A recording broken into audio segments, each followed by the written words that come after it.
Hey there.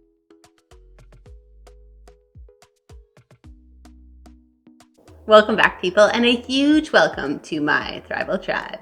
If you haven't met me before, my name is Lexi Tommy, and this is my Thrival Guide. Every Thursday, I sit down, I talk to you about how to get your life together. It's a fun little channel on adulting, and it's going to help everything in your day-to-day go much smoother.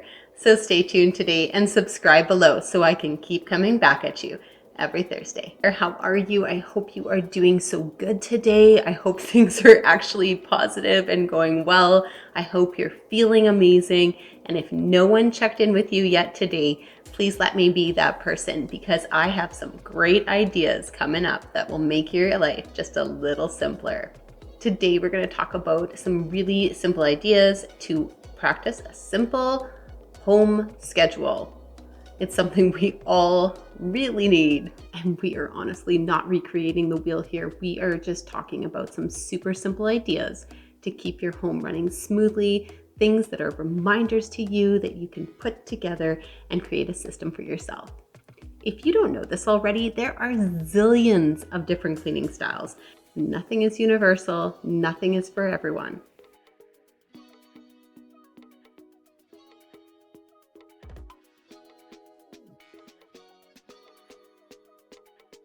Here are some ideas to incorporate to make that process just a little easier. There's no simple way about it. You're gonna have to try. So trying out a few different ways will really make you understand what's going to work for you and your family. What's going to work well for somebody who's at home full-time is likely not going to work for somebody who's working full-time outside of the home and kids are running around busy in activities. Their needs are going to be completely different, and their time in the house is going to be completely different. If you're in your home 100% of the time, there's 100% of the time to make it messy. And if you are out of the home, there's 100% less time trying to keep it clean. There are tons of other factors that play in. Numbers of family members, numbers of obligations in the house, numbers of rooms, how big the house is, how small the house is. You're just gonna have to kiss a few frogs before you find your prince. But once you've found some things that really work for you, go ahead and group it onto a schedule. Place tasks in a routine form. Look at it as routine. So do the same things every morning, the same things every day as you come through the door from work. And then chores that don't need to be done daily, set a regular schedule for them. Go ahead and vacuum on Thursdays. Go ahead and order groceries on Wednesdays. Maybe you're doing laundry on Wednesdays and you fold it on Friday. Whatever it is, set it to a schedule and try to maintain it from there. For us, there are things that we do every day, like we clean the kitchen every day. We do our dishes every day.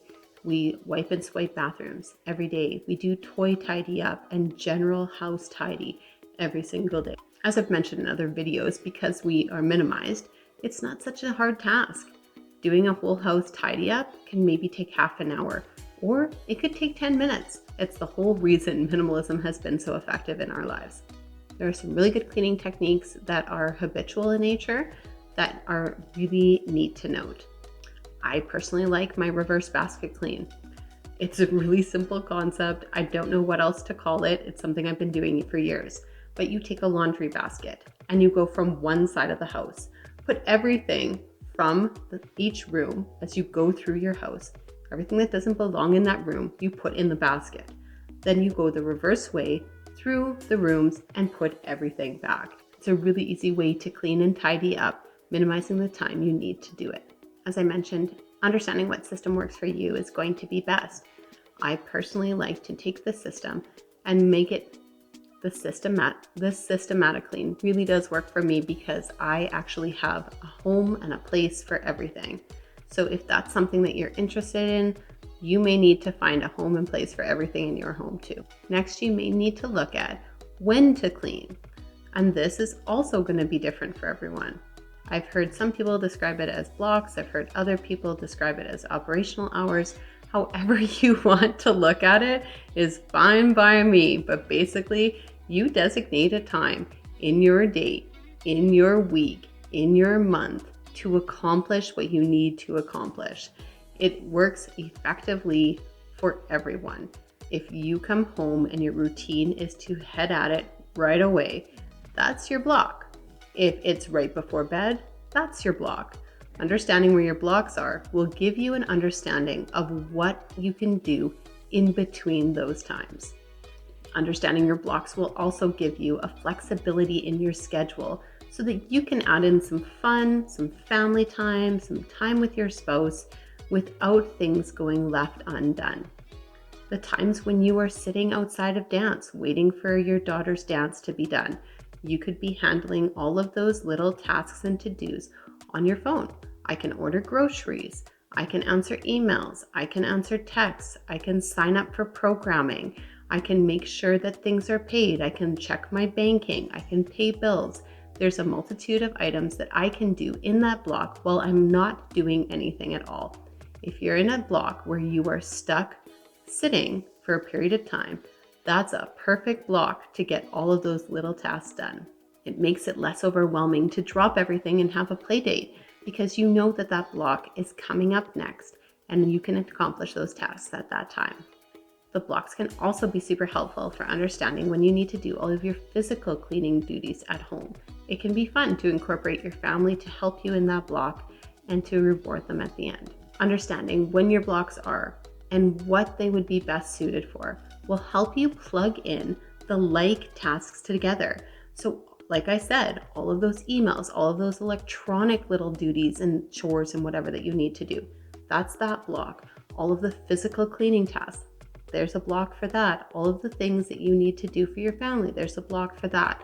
Understanding where your blocks are is going to allow you to have a systematic approach to your life and allow you some relaxation in it. And the best part is, I know that if one of my blocks is interrupted for some reason, I have another similar block coming up where I can catch up on the things I've missed. It helps everything be maintained, whether it's dusting or it's vacuuming or it's laundry. Everything is slowly maintained on a system and it's a well-oiled machine. Nothing gets out of hand, it never gets overwhelming, and you always feel like you're in control and ready to go. I'm a list person, of course, so I have always a running list of to-dos that I would like to get done during the week. Every once in a while, I'm surprised. For example, this week, I was surprised by a wonderful friend who has their daughter in the same activity as mine, and she offered to drive. And yes, she is fabulous, and yes, I am keeping her forever. But she offered to drive, and that meant that I had like an hour and a half, maybe even an hour and 45 minutes that I thought I was going to be tied up doing other things. I go back to that list and I am alone, so I hammer out a ton of the to-dos off of that list. It made my week super successful. I didn't just sit on the couch on my phone. I maximized my time hitting up my hit list of to-dos. I hit up my little hit list of chores in the bonus time that I got that week. It made everything for the rest of the week go so much smoother. I used to write down things like the 5-minute tasks. When you're just kind of associating with new ideas and new structures and new cleaning routines, think about writing down your 5-minute tasks as well. Now I don't write them down anymore. It's muscle memory, but I did write them down for a long period of time. And I think about my 5-minute tasks every single day. Things like wiping down the countertops, wiping down the appliances, wiping down the cupboards, organizing a drawer, things like that. You can organize the fridge, whatever it may be. The 5-minute tasks are for things when you find you have 5 minutes of wait time. So for example, you're making spaghetti and you're waiting for the noodles to boil and cook. You might have 5 minutes to clean up the whole kitchen so that by the time those noodles are done and supper is served, all you have to do is throw the dishes in the dishwasher. What a beautiful use of time that is. I have a video on learning how to adjust your schedule. Go ahead and hit that up in the playlist. You're going to see how all of these things come together. as long as you can pick away. It's not something that you can fail at. If this video helped you, let me know in the comments below.